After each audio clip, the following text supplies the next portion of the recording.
Good morning প্রিয় viewers, আবারও চলে আসলাম তোমাদের মাঝে দারুণ একটি ইম্পর্টেন্ট ভিডিও নিয়ে। আজকে মূলত আমরা আলোচনা করব BSF head constable, workshop, city constable অর্থাৎ কুরু, ইঞ্জিন ড্রাইভার, অল ট্রেডে যে সকল প্রার্থীরা কোয়ালিফাই করে আছো তাদের জন্য কিন্তু আজকের এই ভিডিওটি ভেরি ভেরি মোস্ট ইম্পর্টেন্ট হতে চলেছে। তাই ভিডিওটি স্কিপ না করে সম্পূর্ণটি দেখার জন্য অনুরোধ রইল। তো তোমরা তোমাদের পিএসটি পিএটি কিন্তু তোমাদের কমপ্লিট হয়ে গেছে। এরপরে পরবর্তী ধাপ কিন্তু তোমাদের এক্সাম অর্থাৎ রিটেন এক্সাম। তো রিটেন এক্সামে তোমরা কোন কোন বিষয় নিয়ে পড়বে, অর্থাৎ কোন কোন সিলেবাস থেকে তোমাদের প্রশ্ন আসবে, কত নম্বরের তোমাদের প্রশ্ন থাকবে, নির্ধারিত সময় থাকবে কত ঘন্টা, সমস্ত এ টু জেড বিস্তারিত তথ্য ডিটেলসে কিন্তু আজকে এই ভিডিওর মাধ্যমে আলোচনা করব। তাই ভিডিওটি স্কিপ না করে সম্পূর্ণটি দেখার জন্য অনুরোধ রইল। তো আমার কিন্তু এক্সাম ছিল, তোমরা দেখতে পাচ্ছ পিএসটি পিএটি ছিল কিন্তু অটো উইংস অর্থাৎ সিটি কনস্টেবল কুরু। তো এই কুরু থেকে কিন্তু ট্রেড টেস্টে কিন্তু প্রশ্ন আসে। তো ট্রেড টেস্টে কেমন, তোমাদের ট্রেড টেস্টে কোন কোন প্রশ্ন আসবে, কত নম্বরের প্রশ্ন আসবে, সমস্ত কিছু কিন্তু ডিটেলসে আজকে এই ভিডিওর মাধ্যমে আলোচনা করব। তো চলুন, যে সকল প্রার্থীরা, আমি কিন্তু একটা শিট বানিয়ে নিয়েছি তোমাদের সুবিধার্থে, অর্থাৎ সুন্দর করে গুছিয়ে বলবো তার ক্ষেত্রে কিন্তু একটা শিট বানিয়ে নিয়েছি। তো তোমাদের বলে রাখি, head constable master, engine driver, workshop এবং সিটি কনস্টেবল কুরু, এই সিলেবাসটা আমি বলে দিচ্ছি। তোমাদের কিন্তু জিকে অর্থাৎ জেনারেল অ্যাওয়ারনেস এবং জেনারেল নলেজ থেকে কিন্তু 30 নম্বরের 30টি প্রশ্ন থাকবে। প্রতিটি প্রশ্নের মান কিন্তু 1। দ্বিতীয়ত রিজনিং অ্যাবিলিটি থেকে 35 নম্বরের 35টি প্রশ্ন থাকবে। তৃতীয়ত হচ্ছে নিউমেরিক্যাল অ্যাবিলিটি থেকে 30 নম্বরের 30টি প্রশ্ন থাকবে। তোমাদের সর্বমোট কিন্তু 100 নম্বরের পরীক্ষা হবে। 100টি প্রশ্ন থাকবে অর্থাৎ 100টি কোশ্চেন থাকবে। প্রতি কোশ্চেনের অর্থাৎ প্রতিটি প্রশ্নের নির্ধারিত মান কিন্তু 1। তোমাদের নির্ধারিত সময় থাকবে 2 ঘন্টা। তো 2 ঘন্টা কিন্তু হিউজ পরিমাণ তোমরা সময় পেয়ে যাচ্ছ। সেক্ষেত্রে বলবো, সিটি কনস্টেবল কুরু থেকে যে সকল প্রার্থীরা বিলং করছেন তাদের ক্ষেত্রে বলে রাখি, তোমাদের কিন্তু কোনো রকম নেগেটিভ মার্কিং থাকছে না। একটা একটা প্রশ্নে কিন্তু তোমরা অনেক সময় পেয়ে যাচ্ছ। সেক্ষেত্রে বলবো একটু ভেবে চিন্তে তোমরা টিক মারবে। দ্বিতীয়ত বলে রাখি, তোমাদের এটা কিন্তু আমি সিলেবাস বললাম, জিকে এবং রিজনিং এবং নিউমেরিক্যাল অ্যাবিলিটি, এই 3টে পার্ট থেকে কিন্তু তোমাদের 100 নম্বরের প্রশ্ন আসবে। এবার জিকের মধ্যে কিন্তু অনেক কিছু থাকে। জিকের মধ্যে যেমন থাকে জেনারেল আপ টু ডেটস, অর্থাৎ জেনারেল যে কারেন্ট অ্যাফেয়ার্স, ইভেন্ট রিলেটেড সাম্প্রতিক ঘটনাবলী থেকে কিন্তু তোমাদের প্রশ্ন আসতে পারে জিকে। এবং ইন্ডিয়ান কনস্টিটিউশন অর্থাৎ ভারতীয় সংবিধান, ভারতীয় সংবিধান থেকেও কিন্তু তোমাদের প্রশ্ন আসতে পারে। যেমন ভারতীয় সংবিধান থেকে তোমাদের একটা প্রশ্ন আমি বলে দিচ্ছি, ভারতবর্ষের সংবিধানের জনক কাকে বলে? এটা কিন্তু ইন্ডিয়ান কনস্টিটিউশনের প্রশ্ন। তো ভারতীয় সংবিধানের জনক বি.আর. আম্বেদকর। তারপরে তৃতীয়ত বলে রাখি, ইন্ডিয়ান হিস্টোরি এবং জিওগ্রাফি থেকে কিন্তু তোমাদের প্রশ্ন আসতে পারে। এবং জেনারেল পলিটি, স্পোর্টস যেমন উইনিয়ার, ফেমাস প্লেয়ার্স নেম এবং আদার্স মিউজিক ইস্যু ইত্যাদি থেকে কিন্তু তোমাদের প্রশ্ন আসতে পারে। এটা কিন্তু জেনারেল অর্থাৎ জিকের পার্ট কিন্তু এইগুলো, এই জিকের পার্টে কিন্তু এতগুলো সাবস্টান্স থেকে তোমাদের প্রশ্ন আসতে পারে। তো তোমাদের জন্য একটা বইও কিন্তু আমি এখানে অলরেডি নিয়ে এসেছি। তো এই যে বই, এটা হচ্ছে কিন্তু লুসেন্টের জিকে। তো এই লুসেন্টের বই দেখবে তোমার ফার্স্ট পেজটা এরকম হলুদ থাকবে, আমার মোলাট লাগানো আছে বলে তোমরা বুঝতে পারছো না। ভিতরের পেজটা তোমাদের দেখিয়ে দিচ্ছি, ফ্রন্ট ক্যামেরা আছে বলে তোমরা বুঝতে পারছো না। এই যে লুসেন্ট জিকের বইটা, এটা কিন্তু আমি একজন নিজেই চাকরি প্রার্থী, সেই থেকে তা আমার অভিজ্ঞতা অর্থাৎ আমার এক্সপিরিয়েন্স থেকে কিন্তু আমি এই কথাগুলো তোমাদের মাঝে শেয়ার করছি। এই যে লুসেন্টের জিকের বই, এই বইটা তুমি যদি পুরো কমপ্লিট করতে পারো তাহলে আশা রাখা যায় অল কম্পিটিটিভ এক্সামে তোমার এই জিকের বাইরে কোনো জিকে আসবে না, আমি এটা গ্যারান্টি দিতে পারছি। তোমরা এই বইটা কমপ্লিট করবে।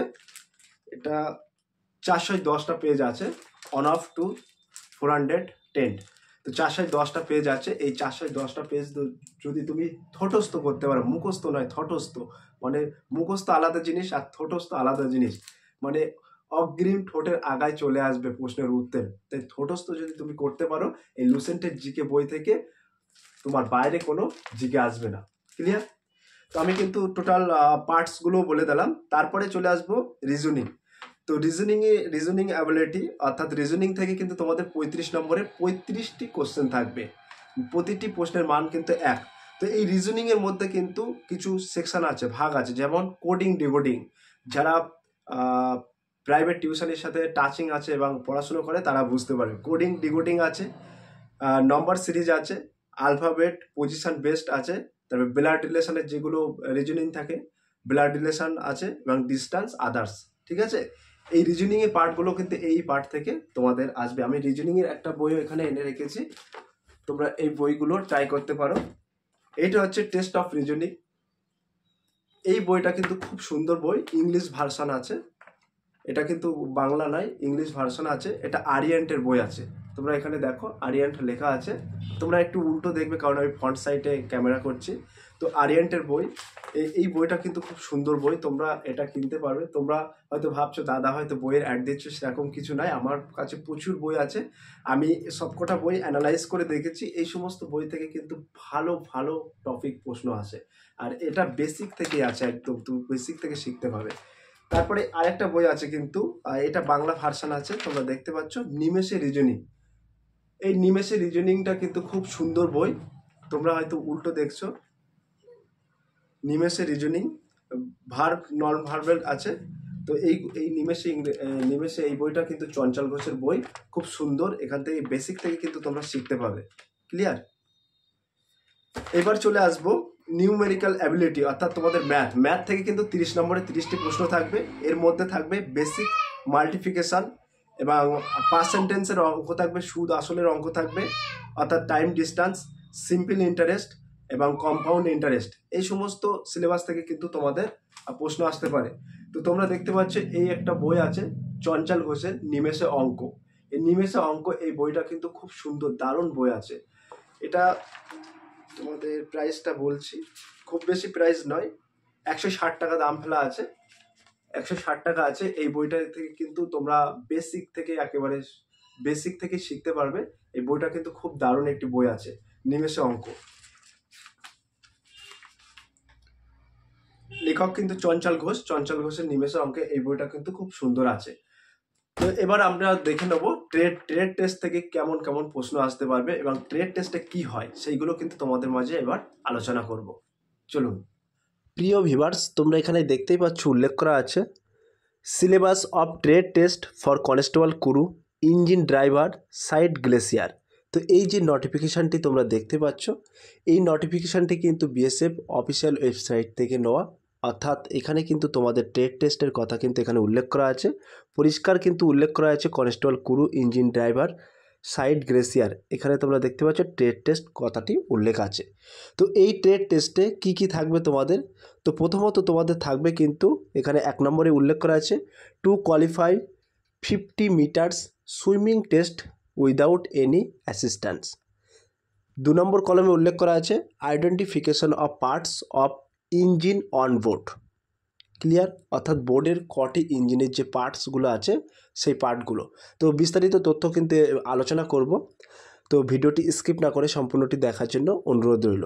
3 নম্বর কলমে লেখা আছে recognition of life saving and fire fighting equipment. 4 নম্বরে উল্লেখ করা আছে checking of engine oil level. 5 নম্বরে উল্লেখ করা আছে things to be checked before starting of engine, অর্থাৎ ইঞ্জিন চালানোর আগে সব কিছু ঠিকঠাক আছে কিনা এই সমস্ত ইত্যাদি উল্লেখ করা আছে।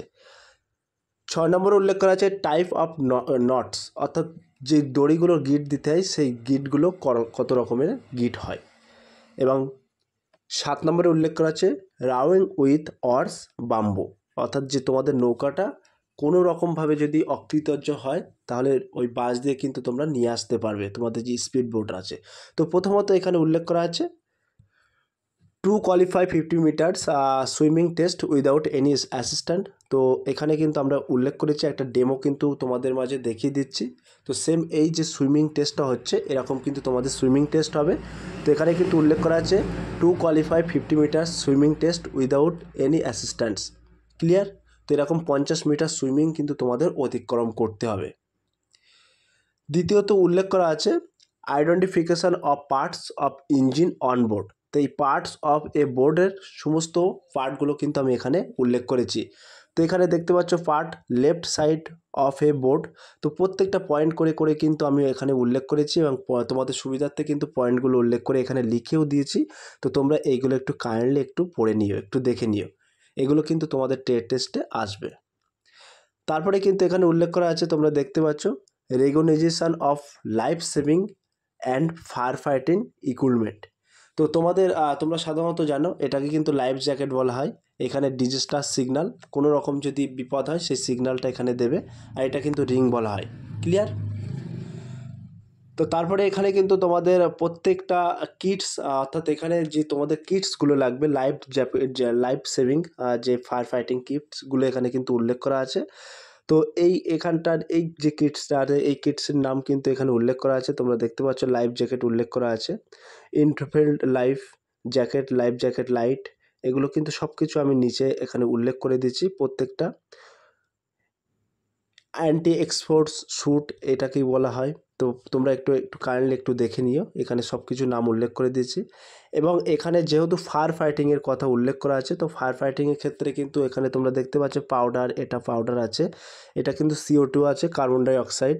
তো এই CO2 যখনই তোমাদের, এগুলো কিন্তু ডাইকেমিক্যাল পাউডার আছে এর মধ্যে। CO2 যখন সলিড ফায়ার হবে তখন কিন্তু এই CO2 তোমাদের নিয়ে যেতে হবে, যেহেতু তোমাদের ফায়ার ফাইটিংয়ের কথা উল্লেখ করা আছে সেক্ষেত্রে কিন্তু এইগুলো একটু জেনে রাখা উচিত। ক্লিয়ার? তারপরে আমরা কিন্তু উল্লেখ করেছি checking of engine oil level. তোমাদের কিন্তু এই checking of engine oil level অর্থাৎ তোমাদের চেক করতে হবে। তো তোমাদের এখানে কিভাবে তোমরা চেক করবে প্রত্যেকটা পয়েন্ট করে করে কিন্তু আমি এখানে উল্লেখ করে দিচ্ছি। লেভেল ওকে ডার্টি, তো এই পর্যন্ত থাকলে কিন্তু লেভেল ওকে। তারপরে কিন্তু লেভেল লো, এর নিচে চলে আসলে কিন্তু লো, অর্থাৎ তোমাদের লো লেভেল। আর এই রকম যদি পরিষ্কার থাকে তখন তোমরা বুঝবে নো অয়েল, অর্থাৎ তোমাদের ইঞ্জিনের মধ্যে কোনো রকম অয়েল নেই। ঠিক আছে, এগুলো তোমরা একটু দেখে নিও। তো এখানে clean to up, level low, clean to up, অর্থাৎ তোমাদের অয়েলটা ক্লিন করতে হবে, সেগুলোও কিন্তু এখানে উল্লেখ করা আছে। ক্লিয়ার? এবার একটা মেন পয়েন্ট এখানে চলে এসেছে, তোমরা দেখতে পাচ্ছ things to be checked before starting of engine. শুরুতেই কিন্তু আমি বলেছিলাম, তো ইঞ্জিন চালানোর আগে কিন্তু তোমাদের মেন এই পদ্ধতিগুলো দেখে নেওয়া উচিত। তো বলা হচ্ছে ইঞ্জিন চালু করার আগে কয়েকটি গুরুত্বপূর্ণ বিষয় পরীক্ষা করা উচিত, যেমন ইঞ্জিন অয়েল, কুলান্ট, ব্যাটারি এবং টায়ারের চাপ ইত্যাদি। এইগুলো কিন্তু ইঞ্জিন চালানোর আগে দেখে নিতে হবে। এখানে কিছু বিষয় বিস্তারিত আলোচনা করা হলো। ইঞ্জিন অয়েল বলা হয়েছে অয়েলের পরিমাণ সঠিক আছে কিনা তা দেখুন এবং প্রয়োজনে টপ আপ করুন। ক্লিয়ার? তারপরে কলমে উল্লেখ করা আছে অয়েলের রং এবং ঘ্রাণ পরীক্ষা করুন, যা দূষণের প্রমাণ দিতে পারে। একটু আগেই কিন্তু তোমাদের বলেছি যে ক্লিন করতে হবে অয়েল, অর্থাৎ মোবিল, তোমাদের যে মোবিল অয়েল আছে ওটা কিন্তু ক্লিন করতে হবে। তোমরা নিজেরাই বুঝতে পারবে যে এই মোবিলটা খারাপ হয়ে গেছে কি ভালো আছে। ক্লিয়ার? তারপরের কলমে উল্লেখ করা আছে অয়েলের স্তর সর্বনিম্ন এবং সর্বোচ্চ চিহ্নের মধ্যে আছে কিনা তা নিশ্চিত করুন। একটু আগেই কিন্তু আমি বলে দিয়েছি যে সোজা পরিষ্কার থাকলেই কিন্তু তখন তোমাদের অয়েল ইঞ্জিনের মধ্যে নেই। ঠিক আছে, এই পার্টটাও কিন্তু আমরা এখানে উল্লেখ করেছি। কুলান্ট বলতে এখানে কি বোঝায়? কুলান্ট বলতে বলা হচ্ছে কুলান্টের স্তর সঠিক আছে কিনা তা দেখুন, কুলান্টের রং এবং স্বচ্ছতা পরীক্ষা করুন। ব্যাটারি কথাটাও কিন্তু উল্লেখ করা আছে, বলা আছে ব্যাটারি টার্মিনালগুলো ভালোভাবে পরিষ্কার এবং সুরক্ষিত আছে কিনা তা দেখুন। ব্যাটারির সংযোগগুলো আলগা বা ক্ষতিগ্রস্ত হয়েছে কিনা তা পরীক্ষা করুন। টায়ারের চাপ, তো প্রত্যেকটা পয়েন্ট করে করে কিন্তু তোমাদের মাঝে উল্লেখ করেছি। তো টায়ারের চাপে বলা হয়েছে টায়ারের চাপ সঠিক আছে কিনা তা দেখুন, টায়ারের কোনো ফাটল বা ক্ষতি আছে কিনা তা পরীক্ষা করুন। এক কথায় তোমাদের বলা যেতে পারে ইঞ্জিন চালানোর আগে সমস্ত কিছু সঠিক আছে কিনা, অর্থাৎ মেন পার্টসগুলো সঠিক আছে কিনা সেগুলো একটু দেখে নিন। ক্লিয়ার? তারপরে উল্লেখ করেছি টাইপ অফ নটস, অর্থাৎ তোমরা কীভাবে গিট দেবে। তো আমরা যেহেতু ওয়াটার উইংসের ক্ষেত্রে আমাদের মেনলি এই দুটো তিনটে গিট কিন্তু খুব প্রয়োজন হয়। ঠিক আছে, তো এই গিটগুলোর কী নাম আছে সেগুলো কিন্তু আমি এখানে নিচেই পয়েন্টিং করে উল্লেখ করে দিচ্ছি, তোমরা একটু দেখে নিও। ক্লিয়ার? সর্বশেষ হচ্ছে রাউন্ড উইথ অর্স বাম্বু। তো এই তোমরা দেখতে পাচ্ছ আঞ্চলিক যতের নদীর ধারে বাড়ি, গ্রামাঞ্চলে তোমরা সাধারণত এটা দেখতে পাবে। তো যখন কোনো রকম স্পিড বোর্ডের বিকল হলো বা অকৃতজ্ঞ হলো, কোনো রকম পার্টস নষ্ট হলো, তখন কিন্তু এই বাস দিয়ে আমরা স্পিড বোর্ডটা সাইডে নিয়ে আসবো, সেটা এখানে সেই এক্সপিরিয়েন্সটার কথা বলা হয়েছে। ক্লিয়ার?